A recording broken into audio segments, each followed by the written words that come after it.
क्या हुआ? एक कबूतर ने एक बच्चे को जन्म दिया और इसके बाद जो नजारा सबके सामने आया, उसे देखकर सबके होश उड़ गए। जी हाँ, आपने बिल्कुल सही सुना। एक कबूतर ने बच्चे को जन्म दिया। ये देखकर किसी को भी अपनी आंखों पे यकीन नहीं आया। हर किसी के मन में सिर्फ एक ही सवाल उठ रहा था, आखिर ये किस तरह संभव हो सकता है। बहुत समय पहले की बात है। गांव में मिट्टी की कच्ची सड़कें, छोटे छोटे घर जिनकी छतें खपरेल की हुई करती थी और घरों के बाहर रोज शाम को लोग ताजी हवा लिए करते थे। उसी सरल और शांत वातावरण में एक छोटा सा गांव था, जहां एक दूसरे को लोग परिवार की तरह समझते थे। पर उसी गांव में एक दंपति भी था, जिसके जीवन में एक बड़ी कमी थी। वे बे औलाद थे। वो शख्स का नाम था सूरजपाल और सुशीला। दोनों मेहनती और सरल ईमानदार थे। उनका घर साधारण था, मिट्टी की दीवारें, सामने छोटा सा आंगन जिसमें सुशीला रोज शाम को दीपक जलाती थी। घर के कोने में 2-4 बकरियां बंधी रहती थी, वही उनका जीविका का आधार थी। रोज सुबह सूरजपाल उन्हें जंगल की ओर चराने ले जाया करता था। सुशीला घर की सफाई, खाना बनाना, यही इनका दिन का कर्म था। दोनों अपनी इस सरल जिंदगी में खुश रहने की कोशिश करते थे, लेकिन मन में एक खालीपन हमेशा बंधा रहता था। उनकी गोद कभी नहीं भरेगी, यही पीड़ा सुशीला के चेहरे पे साफ झलकती थी। हालांकि उसे छुपाने की बहुत कोशिश करती थी। गांव की औरतें अक्सर उन्हें ताना कसती थी। कोई कहता, सुशीला, भगवान ने तुम्हें खाली भेजा। कोई कहती, बिना बच्चे वाले की भी कोई जिंदगी होती है। सुशीला अंदर से ये सब सुन के बहुत टूट जाती, लेकिन मुस्कुराकर वहां से उठ जाती। वो कभी किसी से झगड़ा नहीं करती। सूरजपाल उसे दिलासा देता, लोगों की बातों को बुरा मत मानो, भगवान ने चाहा तो एक दिन हमारी भी गोद भरेगी। सुशीला उसकी बातों पर चुप रह जाती, लेकिन अंदर ही अंदर उसकी आत्मा बहुत रोती। एक दिन की बात है, सुबह का समय था। आसमान गुलाबी रंग में रंगा हुआ था। ओस की बूंदें घास पर चमक रही थी। सूरजपाल और सुशीला रोज की तरह बकरियां लेकर जंगल की ओर चले। जंगल गांव से थोड़ी दूरी पर था। वहां की हवा बहुत ठंडी और मीठी हुआ करती थी। पेड़ों की सरसराहट, पक्षियों की चहचहाहट, सब मिलकर एक अद्भुत सुकून का एहसास दिया करते थे। बकरियों को खुला छोड़कर दोनों बरगद के नीचे बैठ जाया करते थे और बातें किया करते थे। उस दिन भी वो इसी तरह बैठे थे कि अचानक कहीं पास से एक बच्चे की रोने की आवाज आई। शुरू में उन्हें लगा शायद उनका भ्रम हो, लेकिन फिर वही आवाज साफ आई। एक छोटे मासूम बच्चे की रोने की आवाज आई। सुशीला का दिल धक से रह गया। वो खड़ी हो गई। दोनों ने एक दूसरे को घबराई निगाह से देखे। जंगल में बच्चा? इस समय यहाँ तो कोई नहीं आता। सूरजपाल बुदबुदाया। फिर दोनों आवाज की दिशा में तेजी से बढ़ने लगे, झाड़ियों को हटाते हुए, सूखे पत्ते पे कदम रखते हुए। वे आखिर एक विशाल पुराने बरगद के पास पहुँचे। वह पेड़ प्राचीन प्रतीत हुआ करता था, जिसकी चटाई जमीन में धसी हुई थी। उसकी छाया के नीचे धरती बहुत शांत, रहस्यमयी लग रही थी। उसी पेड़ की छांव में एक मासूम बच्चा था, गोरा, सुंदर, बिल्कुल देवताओं की तरह निर्मल चेहरा। पर सबसे अद्भुत दृश्य था, उस बच्चे के पास बैठा एक सफेद चांदी जैसा चमकता हुआ कबूतर। वो कबूतर बच्चे के बहुत पास बैठा हुआ था, जैसे उसकी रक्षा करता हो। सुशीला जैसे ही बच्चे के पास गई, बच्चा उसकी ओर देखने लगा। ये देखकर सुशीला का हृदय पिघल गया। उसके दिल में कई वर्षों से दबी माँ की ममता एकदम से उभर आई। उसने बच्चे को उठाकर स्नेह से गले से लगा लिया। उसकी आंखें भर आई। उसने धीमी आवाज से कहा, भगवान ने आखिर हमारी पुकार सुन ली। देखो सूरजपाल, कितना सुंदर बच्चा है। उसकी आवाज कांप रही थी, जैसे वो सपना देख रही हो। तभी ऐसा चमत्कार हुआ जो सामान्य मनुष्य ऐसा सोच भी नहीं सकते थे। वो कबूतर, हाँ वही कबूतर, अचानक साफ और स्पष्ट इंसानी आवाज में बोला, ये मेरा बेटा है। सूरजपाल और सुशीला दोनों देखते ही रह गए। उनके चेहरों का रंग उड़ गया। सुशीला बच्चे को पकड़े हुए थोड़ा पीछे हट गई। वे हैरान रह गए। उन्हें विश्वास ही नहीं हो रहा था कि एक साधारण कबूतर उनकी भाषा में बात कर रहा है। कबूतर बोला, डरो मत, मैं जानती हूँ तुम दोनों अच्छे और नेक दिल वाले हो। मैं अपने बेटे को तुम्हें सौंप रही हूँ। सूरजपाल ने हकलाते हुए कहा, तुम कौन हो और इंसान की तरह कैसे बोल रहे हो? कबूतर ने कहा, मैं कबूतर नहीं हूँ, मैं एक रानी हूँ, रानी चंद्रावती। किसी समय मैं भी इंसानों की दुनिया में रहा करती थी, लेकिन मेरे भाग ने इस रूप में मुझे बांध दिया है। अभी मैं इतनी ही बात बता सकती हूँ, मेरा बेटा बहुत कीमती है, इसे अपने बेटे की जैसे पालना। जब वे बड़ा हो जाए तब इसे मेरे बारे में बताना, लेकिन इसके पहले एक शब्द भी नहीं कहना, ये इसकी भलाई के लिए है। उसकी आवाज में दर्द था। सुशीला का दिल पिघल गया।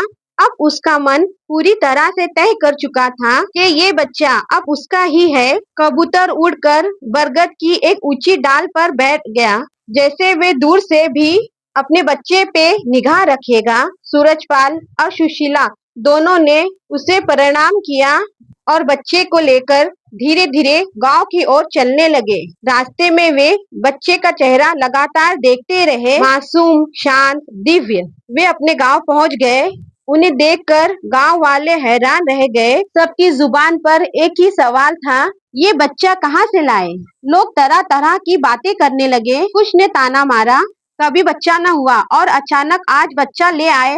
किसने कहा, कहीं कहीं से उठा तो नहीं लाए? पर सूरजपाल और सुशीला ने किसी की बात पर ध्यान नहीं दिया। वे सिर्फ मुस्कुराए और घर के अंदर चले गए। उनके मन में ऐसा संतोष था जो किसी और बात से मिलता ही नहीं। उन्होंने बच्चे का नाम रखा सुरजीत।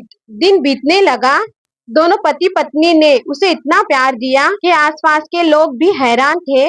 वे अपनी बकरियां अब जंगल ले जाना बंद कर चुके थे। अब वो गांव में ही काम करके गुजारा करने लगे ताकि बच्चा अकेला ना पड़े। सुशीला उसके लिए तरह तरह के पकवान बनाती, उसके कपड़ों पे कढ़ाई करती और उसे अपनी जान से ज्यादा प्यार करती। समय बीते बीते सुरजीत बड़ा हो गया। उसका स्वभाव बहुत ही सरल, वो मेहनती था और सबकी मदद करने के लिए हमेशा आगे रहता। गांव वाले भी उसे बहुत मानने लगे थे।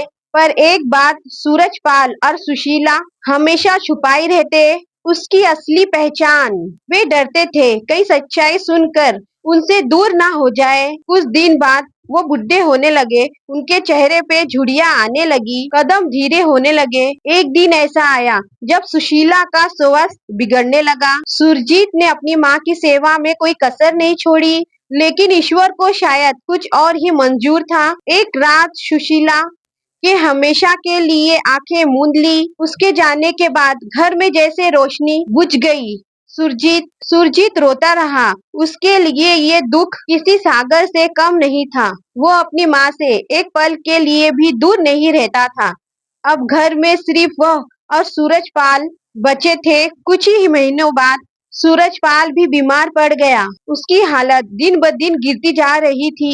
एक शाम उसने सुरजीत को अपने पास बुलाया। उसका चेहरा बहुत कमजोर लग रहा था। उसने धीमी आवाज में कहा, बेटा, मैं अब ज्यादा दिनों का मेहमान नहीं। ये सुनते ही सुरजीत का दिल जैसे थम गया। वो रोते हुए कहा, नहीं बाबा, ऐसी बातें मत करो, मैं अभी वैद्य बुलाता हूँ। सूरजपाल ने उसे रोकने की कोशिश की। वो गांव के वैद्य को बुलाकर घर लाया। वैद्य ने सूरजपाल की ओर देखा, आंखें दुख से भर आई और बोला, बेटा, कुछ ही समय के मेहमान हैं। ये सुनते ही सुरजीत वही टूट गया। उसके पैर कांपने लगे। वो पिता के पास बैठ गया। सूरजपाल ने अपने कांपते हाथ से उसका सिर सहलाया और बोला, बेटा, अब मेरी बात सुन, जो मैं कहूँगा वो सच है। सुरजीत ने आंसू पोंछते हुए कहा। सूरजपाल बोला, बेटा, मैं तेरा असली पिता नहीं हूँ और सुशीला तेरी असली माँ नहीं थी। सुरजीत स्तब्ध, ऐसा मत कहिए बाबा, आप ही मेरे पिता हो। सूरजपाल बहुत शांत शब्द में कहा, नहीं बेटा, ये सच है। तू हमें जंगल में मिला था, बरगद के पेड़ के नीचे। तू एक राजघराने का बेटा है। तू एक राजकुमार है और तेरी असली माँ एक कबूतर के रूप में रहती है। वही तुम्हें हमें सौंपा था। इतना कहकर सूरजपाल ने अंतिम सांस ली। सुरजीत चीख पड़ा, बाबा बाबा। पर अब सब खत्म हो चुका था। उसका साथ यहीं तक का था। उसका दिल पिघल गया था, पर साथ ही उसके दिल में अपने असली माँ से मिलने की चाह जाग गई। वो उसी वक्त खड़ा हो गया और जंगल की ओर चलने लगा। बरगद के पेड़ तक पहुँचते-पहुँचते उसके पैर थक चुके थे। वहाँ वही कबूतर बैठा था, चंद्रावती। उसने हाथ जोड़कर कहा, क्या आप मेरी माँ हो? कबूतर की आंख भर आई और उसने कहा, हाँ बेटा, मैं ही हूँ, तेरी माँ हूँ। मैं बरसों से तेरी रक्षा कर रही थी। सुरजीत की आंखों से आंसू बहने लगे। उसने कहा, माँ, मुझे सच्चाई बताइए, आपके साथ क्या हुआ? कबूतर ने गहरी सांस ली। तो सुनो बेटा। कबूतर की आंखों में वर्षों का दर्द झलक रहा था। उसकी आवाज में एक थरथराहट थी, जैसे हर शब्द उसकी दिल की गहराई से टूट कर आ रही है। उसने सुरजीत की ओर देखा, उस मासूम बेटे की ओर जिसे उसे जन्म तो दिया था, पर अपने सीने से लगाकर बड़ा न कर सकी। वो एक हर क्षण दोनों के लिए बहुत भावुक था। हवा भी जैसे थम सी गई थी, जैसे प्रकृति भी उन्हें सुनने के लिए शांत हो गई हो। कबूतर यानी रानी चंद्रावती ने कहा, सुनो बेटा, तुम्हारी माँ के साथ क्या हुआ? ये कहानी जितनी लंबी है उतनी ही दर्दनाक है। तुम्हारे पिता अमरजीत सिंह बहुत दयालु और न्यायप्रिय राजा थे। लोग इन्हें देवता जैसा मानते थे। उनकी सभा में कभी अन्याय नहीं होता था। उनकी शासन में लोग खुशहाल थे। जब मेरा विवाह उनसे हुआ, जैसे पूरे राज्य खुशियों में डूब गया था। मैं भी नई रानी के रूप में बहुत सम्मानित थी, पर समय के साथ एक ही दुख लगा रहता था। हमारी गोद खाली थी। उसकी आंखें दर्द से भर आई।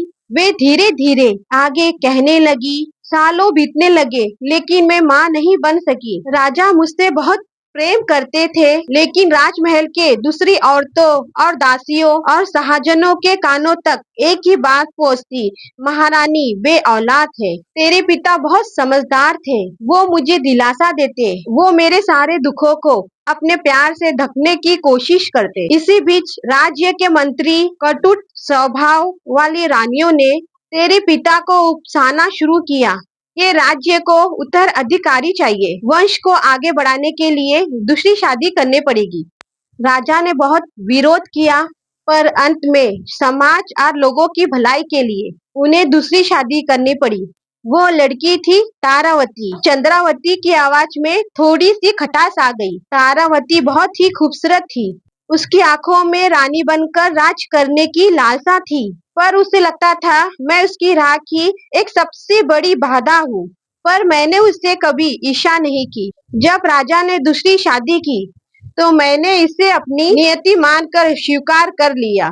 कुछ वर्षों तक तारावती ने मेरे सामने औपचारिक सम्मान दिखाया, पर भीतर से वह जलती रही। और फिर ईश्वर ने मेरी प्रार्थना सुन ली। मुझे गर्व हुआ। चंद्रावती की आवाज कंपित हो गई। उसकी आंखें चमक उठी। जब मैंने तेरे पिता को ये खुशखबरी दी, तो उनका चेहरा जैसे सूरज की जैसे चमक उठा। पूरे राज्य में उत्सव का माहौल छा गया। महल में मिठाइयाँ बंटने लगी, पर तारावती ये सब देख सह न सकी। उसे लगने लगा, तेरे आने से उसकी शक्ति, उसका महत्व, सब कुछ खत्म हो जाएगा। और कुछ ही समय बाद तेरा जन्म हुआ। सुरजीत के चेहरे पे भी तनाव आ गया। उसने धीरे से पूछा, माँ, फिर क्या हुआ? चंद्रावती ने कहा, दुष्ट मनुष्य गलत राहों पर चलने में देर नहीं लगाता। तारावती एक तांत्रिक के पास गई। वह तांत्रिक कई वर्षों से काला जादू, तंत्र मंत्र और रूप बदलने वाले श्रापों के लिए गुप्त मंत्र था। तारावती ने उससे विनती की। तांत्रिक ने उसे एक ताबीज दिया और कहा, इस ताबीज को चंद्रावती के हाथ में बांध दो। जैसे ही ये उसके हाथ में बंधेगा, वो मनुष्य का रूप छोड़कर एक पक्षी बन जाएगी। वो महल में कदम नहीं रख पाएगी। अगर वो वापस आने की कोशिश भी करेगी, तो महल की चौखट पर ही राख बन जाएगी। तारावती ने बिना एक पल गवाए योजना बना ली। एक दिन मैं अपने बेटे के साथ एक कमरे में थी और आराम कर रही थी। वो मेरे कमरे में आ गई और उसके हाथ में ताबीज था और चेहरे पे झूठी हंसी। उसने कहा, महारानी, ये ताबीज आपकी और राजकुमार की रक्षा करेगा। इसे पहन लो। मैं अनजान थी, तारावती के मन से बिल्कुल अनजान। मैंने उसका विश्वास कर लिया। जैसे ही ताबीज उसने हाथ में बांधा, उसी ही क्षण मेरे शरीर में एक तेज जलन हुई। मुझे लगा जैसे मेरी सांस छूट रही हो। आंखों के सामने अंधेरा छाने लगा और पलक झपकते ही मैं एक सफेद कबूतर में बदल गई। ये कहते ही उसकी आवाज टूट गई। सुरजीत की आंखें भर आई। मैंने लाख कोशिश की, चहचहाने की शक्ति बची थी। मेरे दुखों को किसी ने नहीं समझा। मैं अपने कमरे के बाहर आ गई और पहरेदारों ने मुझे एक साधारण पक्षी समझा और उड़ा दिया। मैं पूरी तरह घबरा गई। मेरा बच्चा, मेरा लाल, अब उसका क्या होगा? चंद्रावती ने लंबी सांस ली और आगे बढ़ी। दूसरी तरफ तुम्हारे पिता राजा अमरजीत सिंह से भी तारावती ने छल किया। उसने बताया कि मैं किसी मंत्र के प्रभाव में हूँ। धीरे धीरे उसने पूरे राज पे कब्जा जमा लिया। राजा को सदमे में डालकर उन्हें एक गुप्त कोठरी में डाल दिया गया। सारे राज्यों में घोषणा कर दिया गया, रानी चंद्रावती मृत्यु को प्राप्त हो गई। रानी चंद्रावती दुखी होके बोली, मेरे लिए सबसे आधा तब आया। मैंने देखा चंद्रावती एक बच्चे को गोद लेकर जंगल में चली आ रही है। मैं उसके पीछे पीछे उड़ी। जब उसने तुझे बरगद के पेड़ के नीचे रखा तो मेरी आंखें फटी के फटी रह गई। मेरा लाल, मेरा सुरजीत। मैंने बहुत कोशिश की उसे रोकने की। उसके पैर के पास जाके चहचहाई, उसके कपड़े को चोट से खींचा, पर वो सिर्फ हंसती रही। उसने तुझे वहीं पर छोड़ दिया और चली गई। सुरजीत के आंसू अब रुक नहीं रहे थे। उसने हाथ जोड़कर बोला, आपका दर्द मैं सोच भी नहीं सकता। चंद्रावती ने अपने पंखों से उसके गाल को हल्कों से छुआ। मैं बिखर गई थी, पर उसी समय भगवान ने मुझे आशा दी और मैंने देखा दो नेक लोग उसी वक्त जंगल में आए हैं, सूरजपाल और सुशीला। उन्होंने तुम्हें उठाया और प्यार किया और बेटे की तरह पाला। तभी मैंने फैसला किया, जब तू बड़ा हो जाएगा मैं तुझे सब बता दूंगी। कुछ क्षण चुप्पी छाई। तब सरजीत ने हिम्मत भर के पूछा, माँ, आपका असली रूप कैसे लौटेगा? क्या कोई उपाय है? कबूतर कुछ क्षण चुप रहा, फिर बोला, हाँ बेटा, एक उपाय है। तांत्रिक के श्राप के अनुसार जब तक मैं उसी रूप में रहूंगी कि तुम्हारे पिता राजा अमरजीत सिंह मुझसे दोबारा विवाह ना कर ले, उनका स्वीकार करना ही श्राप को तोड़ सकता है। लेकिन मैं महल नहीं जा सकती क्योंकि श्राप मुझे वहां प्रवेश करने नहीं देगा। तुम्हारे पिता को यहाँ आना होगा मेरे पास। सुरजीत ने कहा, माँ, उन्हें मैं जरूर लेके आऊंगा, चाहे मुझे किसी भी खतरे का सामना करना पड़े। चंद्रावती की आंखें चमक उठी। भगवान तेरा भला करे बेटा। सुरजीत ने अपनी माँ से आशीर्वाद लिया। उसी समय निर्णय कर लिया कि वो अपने पिता को ढूंढेगा और उन्हें वापस लाएगा। उसने बिना देर करे जंगल से निकलकर महल की दिशा पकड़ ली। रात गहरी थी, पर उसके अंदर एक आग जल रही थी। सुबह के सूरज निकलने तक वह महल के विशाल दरवाजे तक पहुंच गया। महल की ऊंची दीवार देखकर उसे एहसास हुआ कि महल के भीतर पहुंचना आसान नहीं होगा, लेकिन भगवान भी उनकी मदद करते हैं जिनके इरादे सच्चे हो। उसे अंदर काम पाने में अधिक कठिनाई नहीं हुई। महल में काम वालों की कमी रहती थी। एक दरबारी ने उसे देखा और बोला, तू काम की तलाश में है, चल तारावती से मिल ले। तारावती बूढ़ी हो चुकी थी, लेकिन उसकी आंखों में अभी भी क्षमता की चमक थी। उसने सुरजीत को देखा, उसका मजबूत शरीर, मेहनतकशी चेहरा। उसने उसे तुरंत नौकर रख लिया। सुरजीत अब महल के अंदर था। उसे अपने पिता तक पहुंचने का रास्ता मिल गया था। धीरे धीरे महल का हर कोना, हर गुप्त रास्ता, हर तहखाना जान लिया। वो दूसरों की मदद करता, सबका विश्वास जीत लिया। किसी को उस पर आखिर शक तक नहीं हुआ। फिर आखिर उसने एक दिन वो गुप्त कोठरी ढूंढ ली जहाँ उसके पिता कैद थे। एक रात जब पूरा महल सो चुका था, सुरजीत चुपके से उस कोठरी में पहुंचा।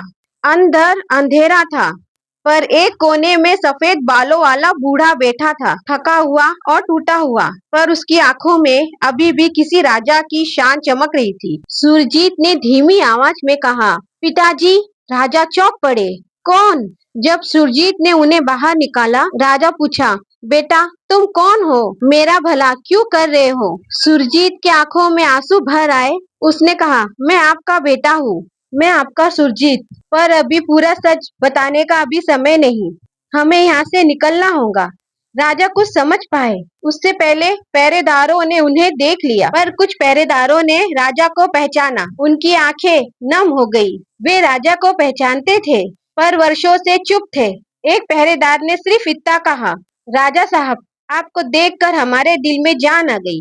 आप निश्चिंत रहे, आपको कोई नहीं रोकेगा। वे सब चुपचाप हट गए और रास्ता खोल दिया। राजा और सुरजीत रात भर चलते रहे, अंधेरे रास्ते से गुजरते हुए, और सुबह होते होते जंगल के उसी बरगद पर पहुंच गए। वहां चंद्रावती कबूतर के रूप में उनका इंतजार कर रही थी। सुरजीत ने आगे बढ़कर कहा, पिताजी, ये मेरी माँ है, आपकी पहली रानी, रानी चंद्रावती। राजा की आंखें भर आई, उनके होठ कांपने लगे। उन्होंने उस कांपते हाथों से कबूतर को सहलाया और फिर राजा बोले, चंद्रावती, मैं आज भी तुम्हें उतना ही प्रेम करता हूँ। अगर तुम्हारा श्राप विवाह से टूटता है तो मैं अभी इसी क्षण तुमसे विवाह करने को तैयार हूँ। उनके ये शब्द कहते ही वातावरण में एक तेज प्रकाश फैल गया।